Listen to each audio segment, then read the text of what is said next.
Good evening all of you. कैसे हैं आप सभी? मैं माधुरी वेलकम करती हूं आप सभी का एमडी लॉ क्लासेस पे।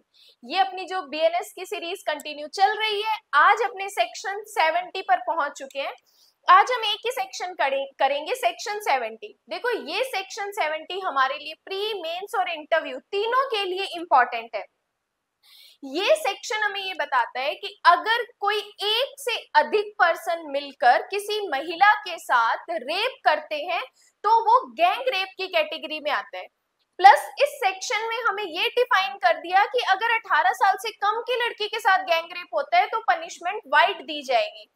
देखो क्या हुआ, जो अभी कोलकाता रेप केस की बात चल रही है उसमें ये भी डिस्कस करेंगे कि जो एक्यूज्ड हैं उनको आईपीसी के अकॉर्डिंग पनिशमेंट्स मिलेगी या बीएनएस के अकॉर्डिंग पनिशमेंट मिलेगी। प्लस इस गैंग रेप के हम कुछ केस भी डिफाइन करेंगे। अब हमने एक नया तरीका, लाइक पहले मैं ओनली हिंदी में पढ़ाती थी, अब बहुत सारे इंग्लिश मीडियम के स्टूडेंट्स के भी कमेंट्स आते हैं कि इंग्लिश में भी पढ़ाइए, तो उनके लिए मैं क्या करती हूँ, इंग्लिश में पढ़ाती हूँ। डायरेक्ट हिंदी और इंग्लिश दोनों चीजें हम साथ लेके चलते हैं। देखो, आपसे सिर्फ एक ही चीज की रिक्वेस्ट की जाती है कि लाइक करके और कमेंट्स ड्रॉप किया करो। आपका एक कमेंट्स मुझे इतना मोटिवेट करके आ चुका है कि हमने चैप्टर से लेके बीएनएस की इस स्टेज सेक्शन 70 तक आगे आ चुके हैं। पूरी कोशिश रहेगी स्टूडेंट्स, आप बिल्कुल भी मत डरिए, मैं पूरा बीएनएस आपको यूट्यूब पे पढ़ाऊंगी, हर सेक्शन के बेरेक्ट का कंसेप्ट बताऊंगी, हर बेरेक्ट की एक एक लाइन हम रीड करते हुए चलेंगे। तो चलिए स्टार्ट करते हैं सेक्शन नंबर 70। सेक्शन 70 डील करता है गैंग रेप के बारे में, सामूहिक बलात्संग। देखो, नॉर्मल रेप हुआ वो हमने पढ़ा 63 से 64 में, है ना, लेकिन अगर ये ही रेप एक से अधिक पर्सन मिलके करते हैं तो वो गैंग रेप की कैटेगरी में आ जाता है, सामूहिक बलात्संग की कैटेगरी में आता है। दो सब सेक्शन इसमें पढ़ेंगे। एक की किसी भी एज की महिला के साथ गैंग रेप होता है तो कितनी पनिशमेंट, सेकंड की 18 वर्ष से कम की लड़की के साथ गैंग रेप होता है तो कितनी पनिशमेंट उसको मिलेगी। क्या कहा सबसेक्शन 1, ध्यान से देखना, जहां किसी महिला से, अंडरलाइन करो, एक या अधिक व्यक्तियों द्वारा एक समूह गठित करके नेक्स्ट कॉमन इंटेंशन को अग्रसर करने में, क्या कहा, किसी एक महिला के साथ एक या अधिक व्यक्ति एक समूह गठित करके कॉमन इंटेंशन को अग्रसर करते हुए बलात्संग किया जाता है, वहां उन व्यक्तियों में से प्रत्येक के बारे में यह समझा जाएगा कि उसने बलात्संग का अपराध किया है और वह ऐसी अवधि के कठिन कारावास से, जिसकी अवधि, अंडरलाइन करो, 20 वर्ष से कम की नहीं होगी। जो गैंग रेप करेगा उसको मिनिमम पनिशमेंट कितनी मिलेगी, 20 ईयर तक मिलेगी, किंतु जो आजीवन कारावास तक, अब क्या कहा, मिनिमम आपको गैंग रेप करने पर 20 साल की पनिशमेंट मिलेगी ही मिलेगी। जो इस पनिशमेंट को बढ़ाया जा सकता है, कितना बढ़ाया जा सकता है, आजीवन कारावास तक बढ़ाया जा सकता है, जिससे उस व्यक्ति के शेष प्राकृत जीवन काल, अब आजीवन कारावास में क्या ऐड कर दिया इन्होंने, उसकी बची हुई पूरी लाइफ, शेष प्राकृत जीवन काल के लिए कारावास अभिप्रेत है, दंडित किया जाएगा और जुर्माने से भी दंडनीय होगा एंड उसको फाइन भी मिलेगा। तो मिनिमम कितनी पनिशमेंट मिलेगी, 20 ईयर, मैक्सिमम कितनी हो सकेगी, लाइफ इम्प्रिजनमेंट एंड जुर्माना भी उसको भुगतना पड़ेगा। फिर कहता है परंतु ऐसा जुर्माना पीड़िता के चिकित्सीय खर्चों को पूरा करने और उसके पुनर्वास के लिए न्यायोचित और युक्तियुक्त होगा, कि जो हम खर्चा, जो हम जुर्माना उस एक्यूज्ड से ले रहे हैं, उस जुर्माने से हम क्या करेंगे, पीड़िता के मेडिकल एक्सपेंसेस को पूरा करेंगे, प्लस उसके रिहेबिलिटेशन को देखेंगे, मतलब वो फिर से पुनर्वास कर सके, उसकी बात के ये सारे खर्चे हम देखेंगे। नेक्स्ट कहते हैं सेकंड, परंतु यह कि इस उपधारा के अधीन अधिरोपित कोई जुर्माना पीड़िता को संदत किया जाएगा, कि जो भी हम एक्यूज से खर्चा लेंगे वो हम पीड़िता को पे करेंगे। इंग्लिश में, where a women is raped by, underline करो, one or more persons constituting a group, underline करो, और acting in furtherance of a common intention, उन सबका क्या है, सामान्य आशय, कॉमन इंटेंशन है।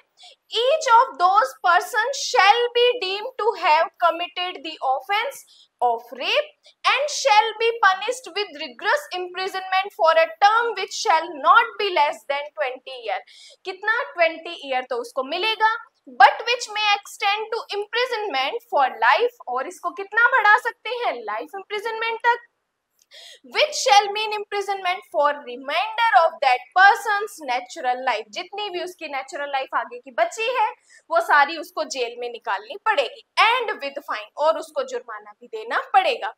Provided that such fine shall be just and reasonable. क्या होगा ये fine? Just and reasonable to meet the medical expenses. किसके लिए होगा? उस पीड़िता के मेडिकल एक्सपेंसेस के लिए एंड उसके रिहेबिलिटेशन के लिए of the victim. Next, provided further that any fine imposed under this subsection shall be paid to the victim। और वो खर्चा हम जो जुर्माना लेंगे वो हम पीड़िता को देंगे। तो सबसेक्शन 1 कहता है किसी महिला के साथ समूह गठित करके अगर रेप किया जाता है तो वो गैंग रेप की कैटेगरी में आता है, जब एक से अधिक पर्सन होते हैं। देन आता है सबसेक्शन 2। सबसेक्शन 2 में आप हेडिंग लगा सकते हो 18 ईयर से कम की महिला के साथ गैंग रेप करना। लिखो 18 ईयर से 18 वर्ष से कम आयु की महिला के साथ सामूहिक बलात्संग। सामूहिक बलात्संग पढ़ते हैं क्या कहा? जब एक या अधिक व्यक्तियों द्वारा समूह गठित करके एक सामान्य आशय को अग्रसर करने में 18 वर्ष से कम आयु की किसी महिला से बलात्संग किया जाता है। अब ये गैंग रेप किसके साथ हो रहा है? 18 ईयर से कम की महिला के साथ हो रहा है। वहां उन व्यक्तियों में से प्रत्येक व्यक्ति के बारे में समझा जाएगा कि उसने बलात्संग का अपराध किया है और वह आजीवन कारावास से। अब 18 साल से कम की लड़की के साथ गैंग रेप करोगे तो कितनी मिलेगी? लाइफ इम्प्रिजनमेंट, जिससे उस व्यक्ति के शेष प्राकृत जीवन काल के कारावास अभिप्रेत है, एंड जुर्माना, LI एंड जुर्माना या डेथ पनिशमेंट भी दे सकते हैं। या तो हम उसको आजीवन कारावास और साथ में जुर्माना लगाएंगे या ओनली उसको डेथ की पनिशमेंट भी दे सकते हैं। फिर परंतु कहते हैं कि ऐसा जुर्माना पीड़िता के चिकित्सीय खर्चों को पूरा किया जाएगा, उसके रिहेबिलिटेशन के लिए होगा। और सेकंड, प्रोवाइडेड कहते हैं कि जो खर्चा हम लेंगे, जुर्माना लेंगे, वो पीड़िता को हम पे करेंगे। कि where a woman under 18 year of age is raped by one or more persons constituting a group or acting in furtherance of a common intention, each of those persons shall be deemed to have committed the offense of rape and shall to punish the imprisonment for life। कितनी punishment मिलेगी? आजीवन कारावास, which shall mean imprisonment for the remainder of that person's natural life में count होगा, and उसको fine भी भुगतना पड़ेगा विद डेथ। या हम उसको डेथ पनिशमेंट देंगे या उसको LI एंड फाइन उसको भुगतना पड़ेगा। प्रोवाइडेड कहते हैं कि सच fine shall be just and reasonable to meet the medical expenses and rehabilitation of the victim। And second, provided कहते हैं कि further that any imposed under this subsection shall be paid to the victim। जो fine होगा वो हम victim को देंगे। तो इस गैंग रेप में हम 2 सबसेक्शन पढ़ते हैं, दोनों ही हमारे लिए वेरी वेरी इंपॉर्टेंट। तो सेक्शन 70 क्या कहता है? गैंग रेप के बारे में कहता है कितनी पनिशमेंट? मिनिमम 20 साल, मैक्सिमम LI एंड जुर्माना उसको भुगतना पड़ेगा। कि जब ये गैंग रेप किसी भी एज की महिला के साथ किया जाता है तो फिर उसको मिनिमम 20 साल, मैक्सिमम LI एंड फाइन उसको भुगतना पड़ेगा। नेक्स्ट कहते हैं कि अगर ये गैंग रेप 18 ईयर से कम की महिला के साथ किया जाता है तो उसको LI या जुर्माना ये दोनों एक साथ मिलेंगे या ओनली उसको डेथ की पनिशमेंट भी हम दे सकते हैं।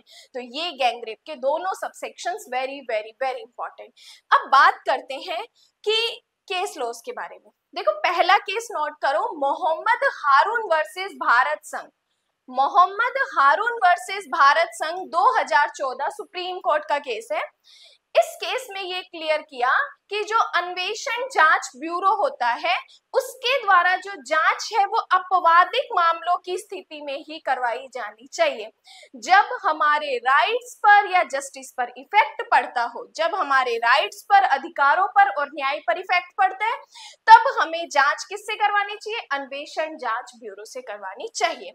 नेक्स्ट केस है ओम प्रकाश वर्सेस हरियाणा राज्य, 2015 का केस है, नोट करो। ओम प्रकाश वर्सेस हरियाणा राज्य 2015 का केस है।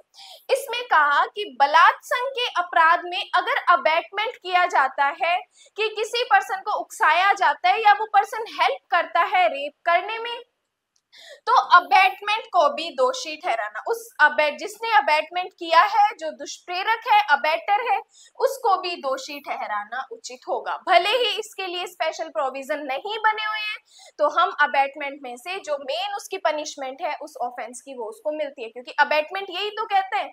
अगर उसके लिए पनिशमेंट नहीं है तो उस सेक्शन में जाओगे जिस सेक्शन का उसने अपराध किया है, तो इसके आगे क्या लग जाता है, जैसे बलात्संग का दुष्प्रेरण। अब उस अबैटर के आगे क्या लग जाएगा, बलात्संग का दुष्प्रेरण। जिसने बलात्संग किया है उसके आगे तो क्या लग जाता है कि उसने बलात्संग का अपराध किया है। अब जिसने अबैटमेंट किया है उसके आगे लग जाता है कि इसने बलात्संग के दुष्प्रेरण का अपराध किया है। अब बात करते हैं कि जो कोलकाता रेप केस हुआ था, इसकी डेट थी 9 अगस्त, है ना। 9 अगस्त को क्या हुआ था, ये कोलकाता रेप केस हुआ था डॉक्टर के साथ। अब इसमें जितने भी एक्यूज्ड होंगे उनको बीएनएस से गवर्न किया जाएगा, बीएनएस के सेक्शन 70 से, रेप के सेक्शन से गवर्न किया जाएगा। क्यों, क्योंकि जब भी ये जो बीएनएस है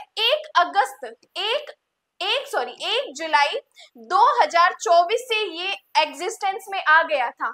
1 जुलाई के बाद जितने भी अपराध अस्तित्व में आएंगे वो सारे अपराध बीएनएस से गवर्न होंगे। तो जितने भी एक्यूज्ड मिलेंगे उन सबको बीएनएस से हम लायबल ठहराएंगे। तो ये था सेक्शन 70 गैंग रेप के बारे में बात करते हैं। इसके बाद आगे के जो सेक्शंस है वो हम सेक्शन 71, 72 एंड 73 कवर करेंगे। उसके बाद हम पढ़ेंगे फीमेल की मॉडेस्टी के बारे में, लज्जा भंग के बारे में। ये सेक्शंस हमारे प्री और मेंस पॉइंट ऑफ व्यू के लिए वेरी इंपॉर्टेंट। फिर उसके बाद हम पढ़ेंगे सेक्सुअल हरासमेंट क्या होता है, लैंगिक उत्पीड़न क्या होता है। देखो पहले अगर आईपीसी की बात करूं तो सेक्सुअल हरासमेंट उसमें अलग से सेक्शन में नहीं था, एक्सप्लेनेशन में दिया गया था। अब बीएनएस में हमारा एक अलग से सेक्शन इसका बन गया है, तो वो हम आगे की वीडियोस में डिस्कस करेंगे। डेली इवनिंग को 7 बजे, राइट 7 बजे शाम को ये चैनल पे अपलोड हो जाती है। बीएनएस की प्लेलिस्ट भी चैनल पे बनी हुई है, तो सीरीज वाइज आप सारी वीडियोस देख सकते हैं। एंड लाइक कर दो, कमेंट कर दो। आज के लिए धन्यवाद।